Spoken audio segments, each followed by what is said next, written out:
Hey all, welcome to the channel. Brendan here, aka Cliff Jumper, and today we are going to check out some LED lights in our Mk4 Jetta housings and see how they work. And I know some of you are already screaming right now, don't put LEDs in factory housings. I'll just say hold on and check out what we have to explore today, because there's a little bit more than meets the eye.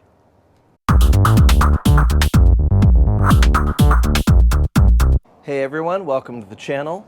If you've got a Mk4 Jetta or GTI and you haven't upgraded the headlight assemblies themselves yet to projector beam or something like that, you know how awful the light output is on the road.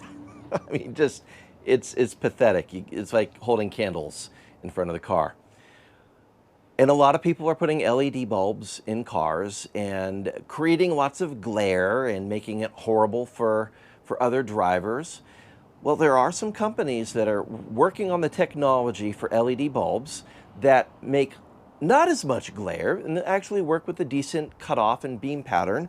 And this is one of those ones. We're going to try these out in our Mk4 Jetta. So we're going to do a full test. First, I'm going to measure the actual output lumens of our factory headlights and see what they're doing there. And then we're going to put these in place. They're direct replacements. And unlike many of the bulbs out there, these don't require fans, so they should fit in the stock assemblies without being a big deal. Now, they come with gloves to install, which is super cool because you don't want to get oil on a headlight bulb. And apparently these are fancy enough that oil on the heat sinks will result in issues. So let's see if they fit, first of all.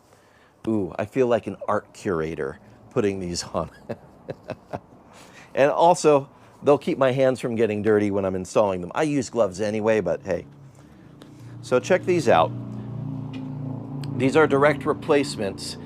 Right on the end of the headlight, that's where they put the fan to cool off the chip on this, instead of down here on this end, which is where most companies put them, which make it a challenge to install in most factory headlight housings because the cap won't fit back on with this big fan assembly. So here we've got the fan right on the end. It's going to blow through, and we've got these vents down here. The whole thing becomes a heat sink, and that should help with the longevity of these bulbs. Now, as some other channels have explored, there's a strong relationship with how closely together the LEDs are on their chipboard and how tightly the beam pattern is using an open freeform reflector.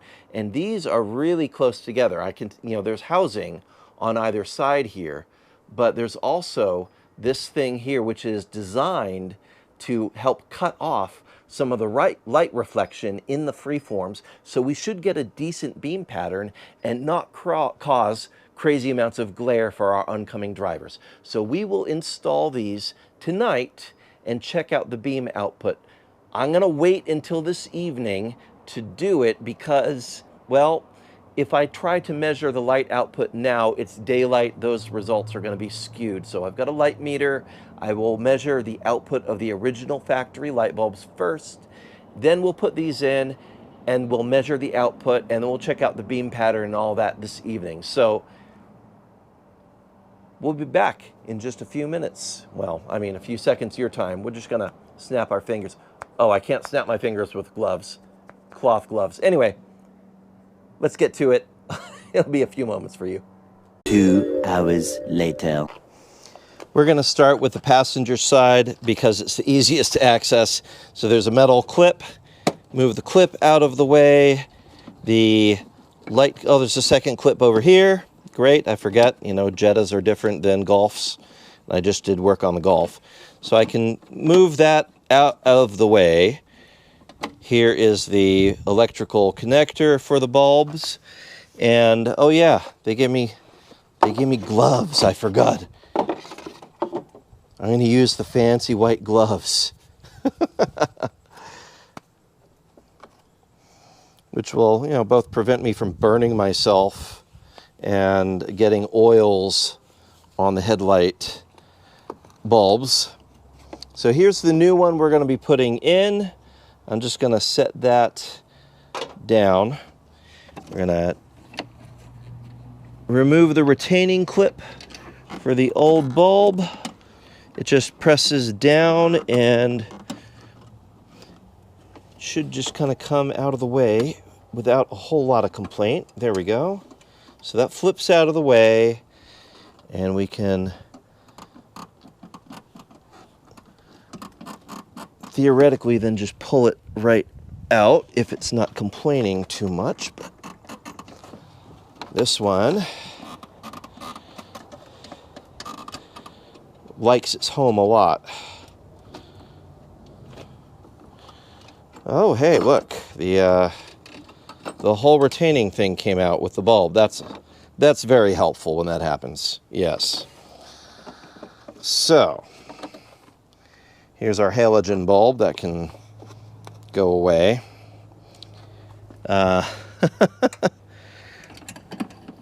See if I can get our retaining ring back in place. Looks like we might have to do a little bit of repair here, so that's especially helpful and awesome. 5 minutes later. All right, it went back without too much complaint. And that means then that this, oh shoot, these are different bulbs. So these are supposed to be a 9007 that goes in here, but these are a totally different bulb. Look at that. This is something else. This is an H4. So I can't complete the test on these. Interesting. So this would be the same as a factory bulb in, I don't know what. I think a Corrado American headlight has these bulbs, but I don't have American headlights anymore. All right, that's interesting. Shoot. Well, that's interesting. Let's see what we can do here, because this is obviously not going to work for the purposes of our tests. Totally different mounting, totally different bracket. This is, all right, good times. This is going to have to go back in there for now. So nothing like waiting until it's dark to do work, but okay. We have fast forwarded about a week actually, and now I actually have the correct bulbs to go in the Jetta. So let's go ahead and pop them in, and we will do our measurements and see how they work in the E-code reflectors. Okay, so we're going to test the light output of our awful factory lights. Let's see what they do here. So we've got the light meter. I'm going to get it lined up, and let's see what it says. Try to get that lined up in the brightest spot. Oh, there we went. I saw it go up to 2,000, so that's awful. All right, so the highest number I saw with the stock light bulbs was 2,000 lumens. We'll use that as our base mark. We'll go ahead and install the LEDs, and then we'll check the light output again with those. And then we'll go out on the road and see what it looks like. And I'll just guarantee you, because we were filming a little bit, driving around, testing another thing, it's awful. It's awful. There's no light on the road whatsoever with these lights. 5 minutes later. So here we go, the actual correct H4s that have to work in these particular headlights. So go ahead and pop out the old ones, pop these ones in.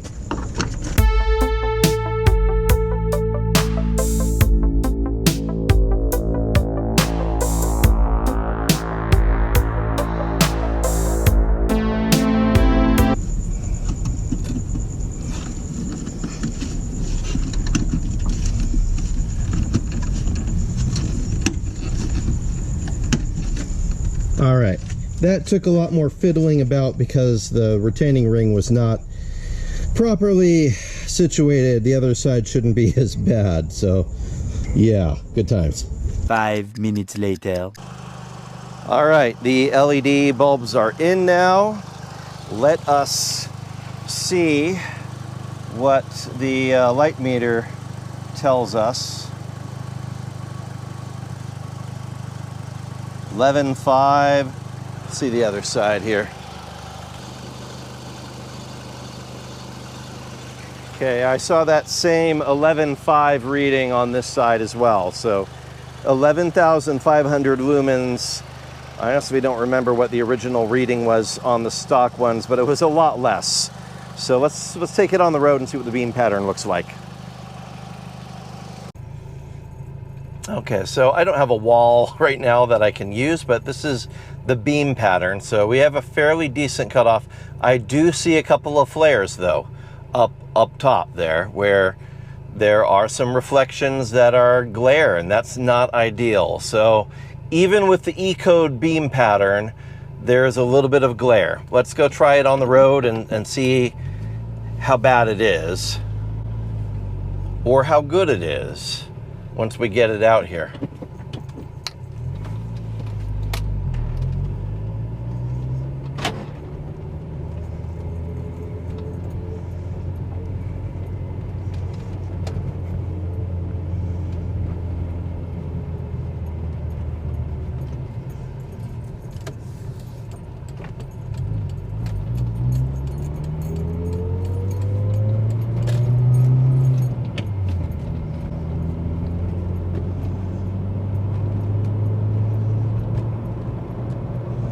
Well, the high beams definitely seem to light up a lot of the sides of the road, which is good. So, and I don't see a lot of bleed going up into oncoming traffic. So yeah, somebody's down there, they got their high beams on. Give them a little flashy, come on, turn off your high beams. Dude, high beams. All right, well, I'm not the worst offender where it comes to the high beams out here. We are getting some decent illumination down the street. High beams are working pretty good. Okay, I'm okay with this. And then turn on the fog lights, and we definitely have some more illumination right out in front of us with those fog lights, so that is helpful. Okay, I'm not mad at this. All right, we did a little bit more adjustment, got the beams lowered. So now we should be in really good shape for actual driving conditions on the road. Let's give it another whirl and see.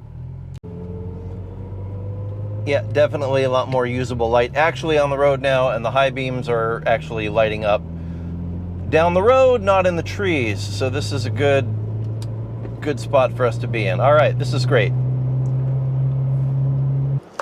All right, so we're back inside my messy office to finish this video because it's too dark outside for me to get out there and wrap it up.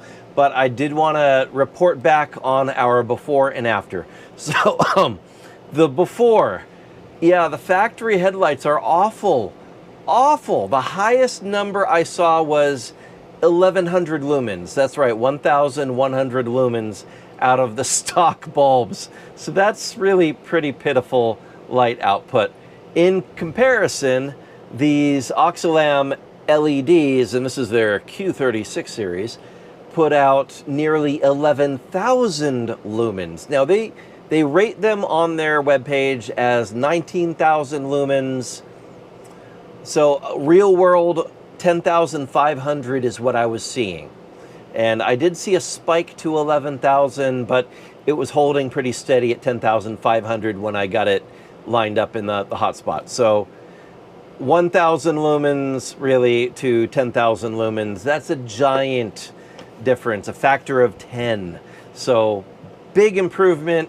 And I do need to do a little bit more adjusting of the light patterns. So especially my driver's side one, I think it needs to shift over more toward the passenger side so that I've got more beam really on the road right in front of us. So I'll work on that. But just from what I saw out on the road, it's a drastic improvement.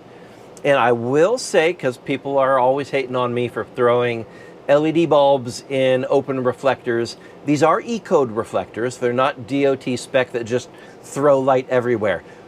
And so we did have a sharp cutoff pattern, with the upward sweep over to the sidewalk side of where we would be driving, which is what the E-code does. But I will admit there were a couple of flares in there, a couple of hot spots that were up above the normal field of vision. That's undesirable, but I really didn't feel like they were significant enough that they're going to cause major issues on the road. Yeah, I see those open reflectors in mostly American cars that have American headlights, and they throw the LEDs in them and lights just going everywhere and it's blinding everyone. That's really not the case with these E-codes. So take that as you will, but if you've got projector beams, great, that would be a good combo, because those are going to have the really nice sharp cutoff and you won't have issue with the glare. If you have E-code headlights, again, that's not going to be a big deal. They're going to have the proper cutoff and beam pattern and it should be okay. And so these are definitely, I mean, 1,000 lumens to 10,000 lumens. It's a giant, giant difference. These are so much better than the factory bulbs. So thank you again for letting me try these out. I will drop a link in the description where you can find them if you happen to have a vehicle that uses H4 bulbs. This is a good option for you. And they fit in the factory housing without some giant fan assembly sticking out the back. I will have to report back to see how long they last because, well, I mean, the little tiny fan on it, it's better than no fan, and I have run some LEDs with no fan for quite some time, and it hasn't really been an issue. So I think the aluminum heatsink design they have built in with the fan should be okay. But I'll let you know. Anyway, thank you for tuning in. I hope this helped you out. If you wouldn't mind hitting a like, maybe subscribing to the channel if you're new here. I'm a one-man show, and every like matters, every subscription matters. You matter. Thank you, God bless you, and I will see you next time. Bye-bye. And on that terrible disappointment, it's time to say goodbye. We'll be back.